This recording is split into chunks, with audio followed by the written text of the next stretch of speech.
ہے کہ ایک جنت میں ہے، اور وَإِثْنَتَانِ وَسَبْعُونَ فِي النَّارِ، اور 72 جو ہے وہ جہنم میں ہیں۔ قیل یا رسول اللہ من ہم، پوچھا گیا ہے اللہ کے رسول وہ کون ہیں؟ من ہم، من ہے نہیں کہا گیا یا ما ہے نہیں کہا گیا، بلکہ پوچھا گیا من ہم، وہ کون ہے، یعنی وہ 72 جو جہنمی ہیں وہ کون ہیں؟ فرمایا یہ لفظوں کے اعتبار سے، میں نے کل عرض کیا تھا، آج بھی عرض کر رہا ہوں کہ یہاں پر میں ان کے بیان کردہ الفاظ کو درست کرنا چاہتا ہوں کہ انہوں نے کیا کہہ دیا ہے۔ ذرا سوچیں اکیلے میں بیٹھ کر کہ یہ میرے منہ سے کون سے الفاظ نکل گئے ہیں کہ اس سے مراد جماعت سے مراد ہم اہل سنت ہیں، اور اہل سنت سے مراد ہم حنفی ہیں۔ قال الجماع، حضور نے فرمایا الجماع یعنی جماعت، اور فرماتے ہیں کہ اس سے مراد ہم ہیں۔ اللہ کے بندے، اس میں حضور نے یہ ہم کی ضمیر کو اگر اثنان و سبعون کی طرف لوٹائیں تو وہ تو سب جہنم میں ہیں، چونکہ ہم کو آپ واحدتن کی طرف تو لوٹا ہی نہیں سکتے۔ اس حدیث کے الفاظ کی روشنی میں واحدتن پہلے ہے، یوں میں پھر بیان کرتا ہوں کہ حضور نے فرمایا کہ لَتَفْتَرِقَنَّ أُمَّتِي عَلَى 73 فرقہ، یہ اوپر کھڑی ہوئی ہے عبارت، فَوَاحِدَةٌ فِي الْجَنَّةِ وَإِثْنَتَانِ وَسَبْعُونَ فِي النَّارِ، ایک جنت میں ہے، 72 جہنم میں ہیں۔ اب یہاں پر راوی پوچھتا ہے یا رسول اللہ من ہم، اے اللہ کے رسول وہ کون ہیں؟ یہ ہم کی ضمیر آپ اسے یہاں تک نہیں لا سکتے ہیں، اس کو چھوڑ کر یہاں تک لے آئیں، یہ فصاحت و بلاغت اور معنی و بیان کے اصولوں کے خلاف بات ہے۔ قریب ترین مرجع ڈھونڈنا پڑے گا اس ضمیر کا، قریب ترین وہ لفظ کی جن کی طرف یہ لوٹ رہی ہے ہم کی ضمیر، وہ یہ ہیں، وہ یہ نہیں ہے، وہ یہ ہیں۔ من ہم، وہ کون ہیں، یعنی وہ جو جہنمی ہیں وہ کون ہیں؟ حضور نے فرمایا الجماع۔ خدا کے بندے، یہ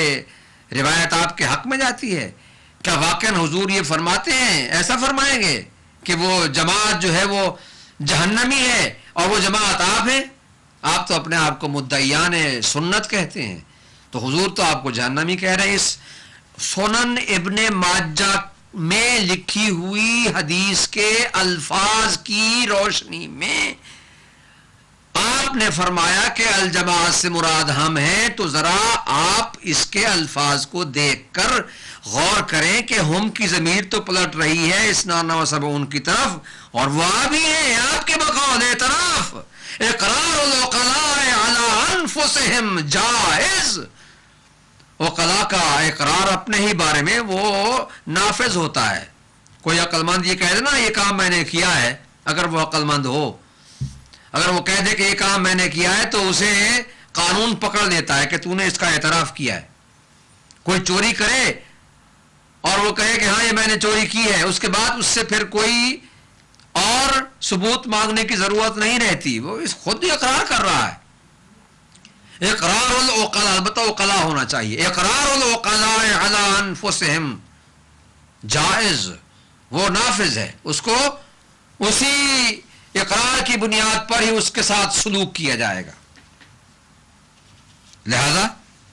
یا تو آپ سنن ابن ماجہ کی روایت کو، ان الفاظ کو غلط ثابت کریں کہ نہیں یہ راوی سے غلطی ہو گئی، ہم معافی چاہتے ہیں، یا پھر سنن ابی داؤد کے الفاظ کو صحیح قرار دے کر یہ کہیں کہ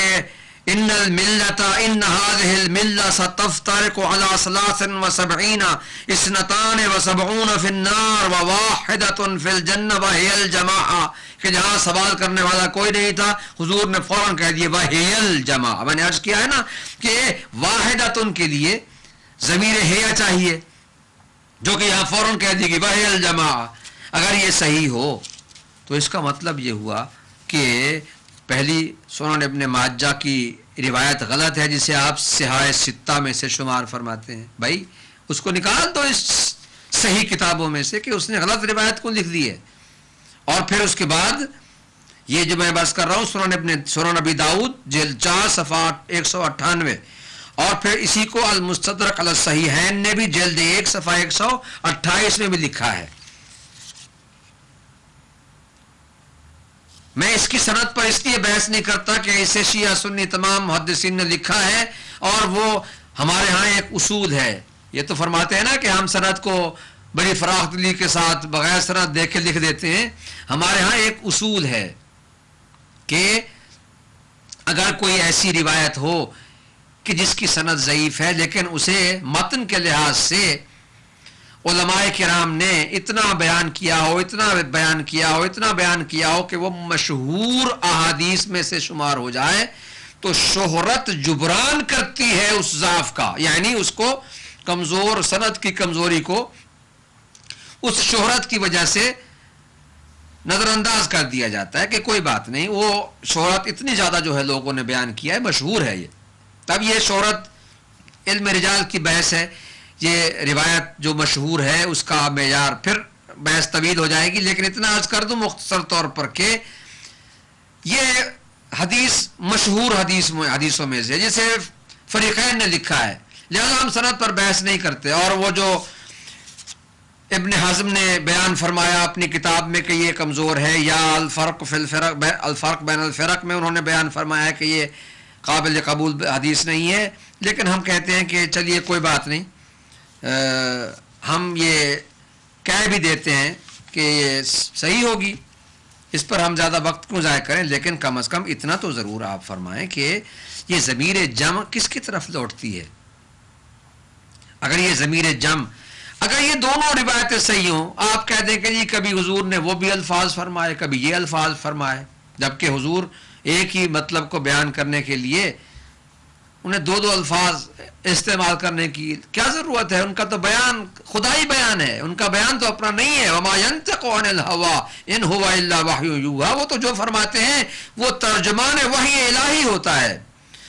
تو میں کہتا ہوں چلیے کوئی بات نہیں، اس سے یہ ثابت ہوا کہ عددی اکثریت کبھی تو حق کی اور کبھی باطل کی نشانی بن جاتی ہے، یہی ثابت ہوتا ہے۔ تو آپ کس طرح سے کہتے ہیں کہ یہ یقیناً ہم حق کی نشانیوں والے ہیں؟ آپ کا تو خود 4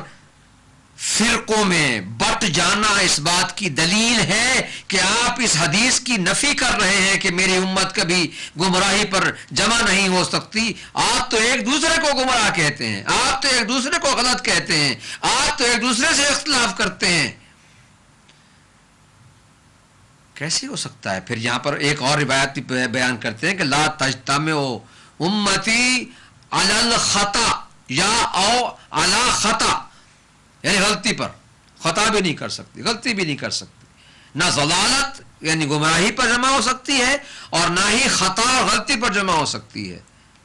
تو اس کا مطلب یہ ہوا کہ آپ کے جو 4 فرقے ہیں ان میں سے ایک فرقہ جو آپ اپنے لیے فرما رہے ہیں کہ میں فلاں فرقے سے ہوں، بس وہی عددی اکثریت بھی اسی کی ہے اور حق پر بھی وہی ہے، باقی ہماری بات چھوڑیے، آپ کے 3 وہ بھی باطل، بس ایک آپ ہی ہیں کہ جو حق پر ہیں، اور جو امام ابو حنیفہ نعمان بن ثابت کے پیروکار ہیں، وہ حضرت ابو حنیفہ جنہوں نے فرمایا کہ لولا سنتان لہلک النعمان، اگر میری زندگی میں 2 سال نہ ہوتے جو میں امام جعفر صادق علیہ السلام کی خدمت میں رہا ہوں، لہلک النعمان، نعمان ہلاک ہو جاتا، یعنی میں تو ختم ہو چکا تھا، میری تو حیثیت ہی نہ رہتی، میری تو ہلاکت ہو جاتی۔ لو لسنتان لہلک النعمان، یہ وہ 2 سال ہیں کہ جو صادق آل محمد علیہ السلام کی خدمت میں رہ کر انہوں نے کسب فیض کیا ہے، انہوں نے علم حاصل کیا ہے، امام کی خدمت میں رہ کر انہوں نے جو 2 سال گزارے اور علم حاصل کیا، بہت بڑے عالم تھے، اس میں کوئی شک نہیں، ان کے علم میں کوئی شک نہیں ہے، وہ بہت بڑے متبحر محدث تھے، بڑی انہوں نے فقیہ تھے، انہوں نے بڑی، یہ اور بات ہے کہ انہوں نے پھر قیاس اور رائے کو